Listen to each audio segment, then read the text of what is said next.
Урматтуу Октябрь районунун тургундары, уважаемые жители Октябрьского района, өткөндө сиздер менен биз урматтуу Садыр Нуркожоевич президентибиздин тапшырмасы менен региондордо ушундай жолугушуулар жер-жеринде өтүп атат.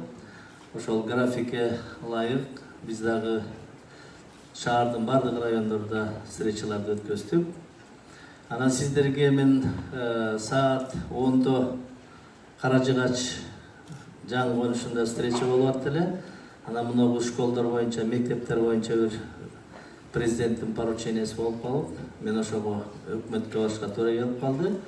Анан кийин замдар сиздер менен жолугушуу өткөздү, бирок кээ бирки социалдык сеттерде мэр келбей кетти, кетип калды деген сөздөр болуптур. Ошон үчүн ушуну сиздер туура түшүнөт деп бүгүн дагы кошумча өзүм инициатива алып, теледен кайрылып, сиздер менен ушу маселелерди көйгөйлүү маселелер боюнча сиздер менен жолугушууну чечтим.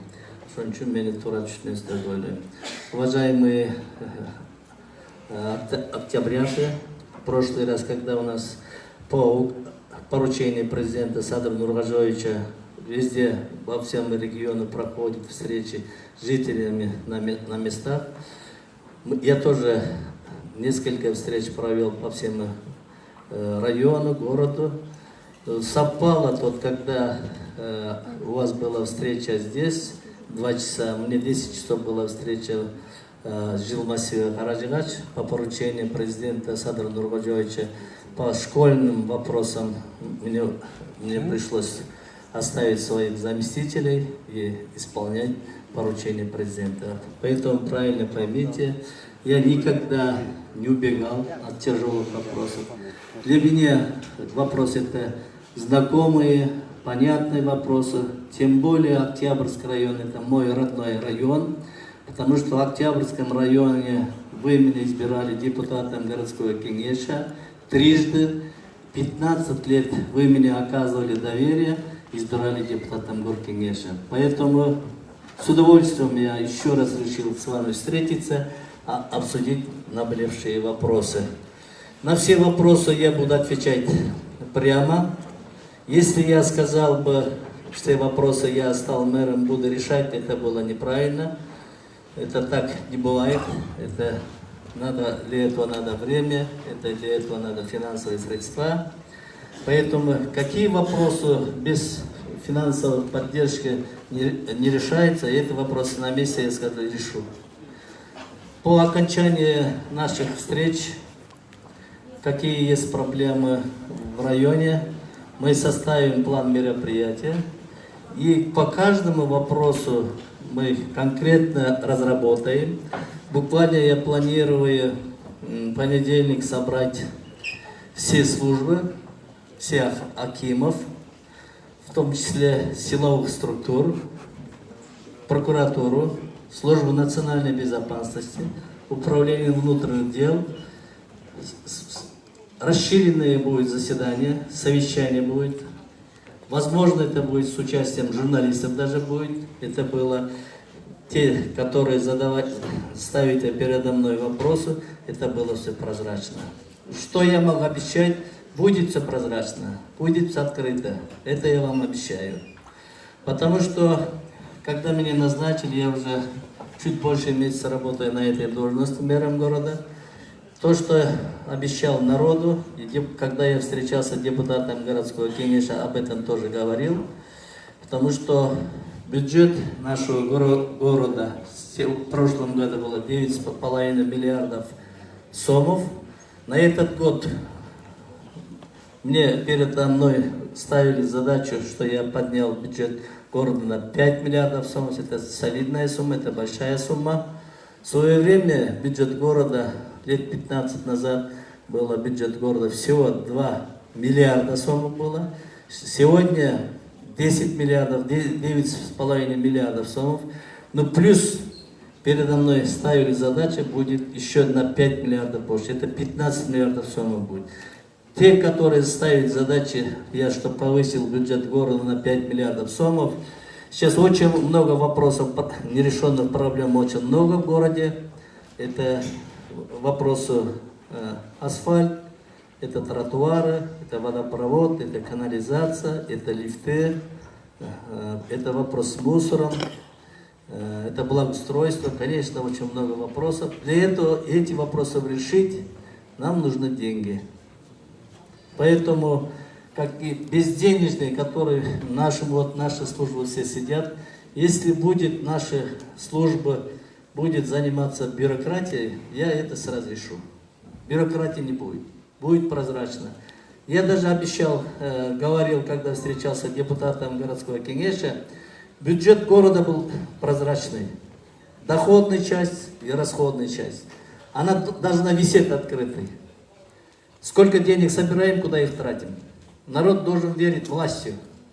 Между народом и властью должны быть очень открытые, прозрачные, деловые, партнерские отношения. Вот это я вам обещаю. Для этого денег нам не нужно.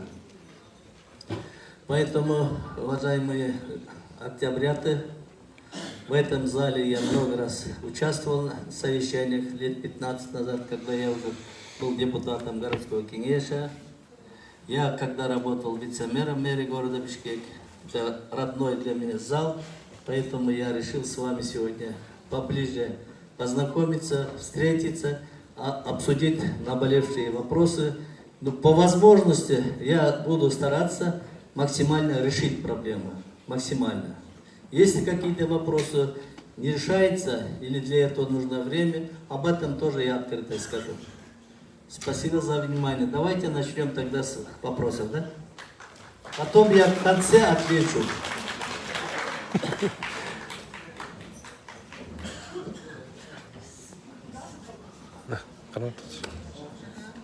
Саламатсыздарбы, мен Туңгуч микрорайонунун жашоочусумун.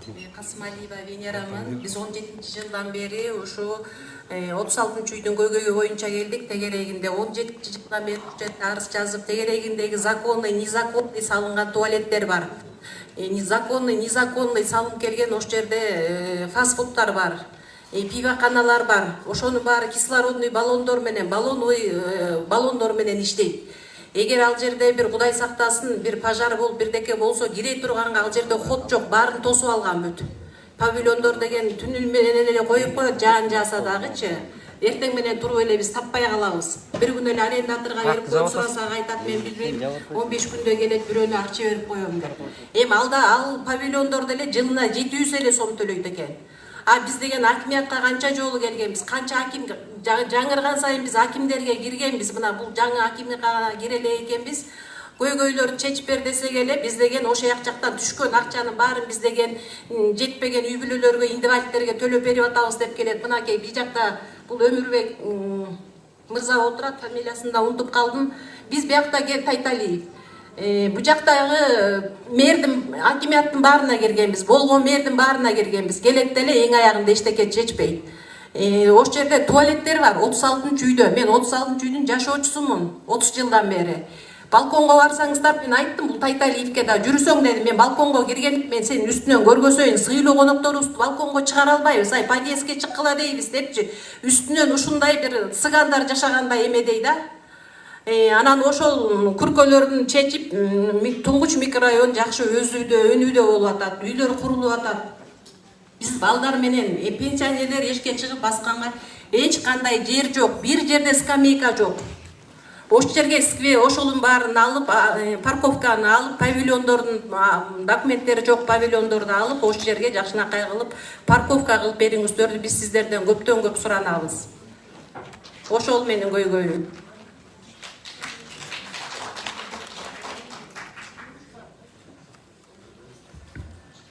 Здравствуйте, я председатель ТСЖ 10-го микрорайона, дома 15. Мне вопрос относительно госархитектуры и налоговой. Мы вот, председатели ТСЖ, кто сдает отчет в налоговую, сталкивались, да, вот с этой ЭЦП, да? Это 7-й круг ада. Информация в вакууме. Никакой информации со стороны налоговой мы не получаем. Подают кусками. И сами спрашиваем, как подать, что сделать. Они сами не знают, как мы сами, говорят, не понимаем. Спустились сверху, а страдает здесь, получается, налогоплательщики. Мы налогоплательщики этого города. Хоть какие. И хоть какую-то доступную информацию, чтобы зарегистрироваться. Каждый раз вот эта форма отчетности, она меняется. Если вот мы хоть как-то в этом возрасте умеем вести вот эту отчетность, а вот бабушки, которые по 70-80, нету смартфона и не владеют этой интернет-ресурсом, им как? Хоть какую-то доступную информацию поставьте в налоговой. Я лично 9 дней ходила, 10-й день только сдала отчет. И там получится, сейчас о концовке пойдет штрафы. Да, информация вообще отсутствует со стороны и устной, и письменной интернет-ресурсов. Второй вопрос у меня насчет архитектуры. Здесь есть кто-нибудь с архитектуры?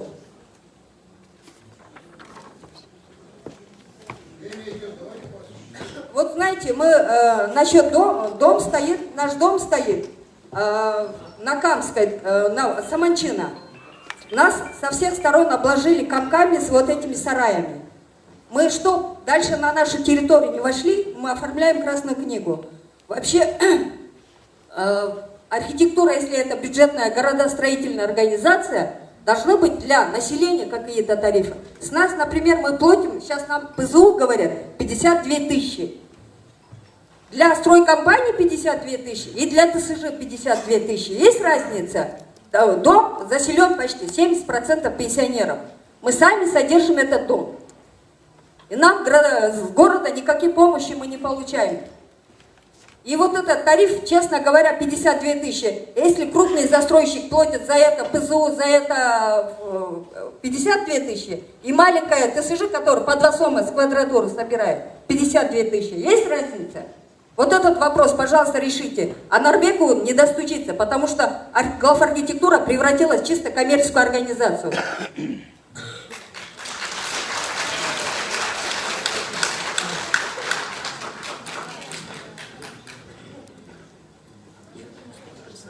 Здравствуйте. Здравствуйте. Меня зовут Мумналиева Нурида Сакеновна. Я приехала с Тунгуча. Просто в прошлый раз не получилось, на мне там остановилась. Значит, первый вопрос какой? Первый вопрос по тому, что вот наш 36-й дом, 11-подъездный. Из 11 подъездов, в 8 подъездах проведен газ, а в 3 подъездах он не проведен.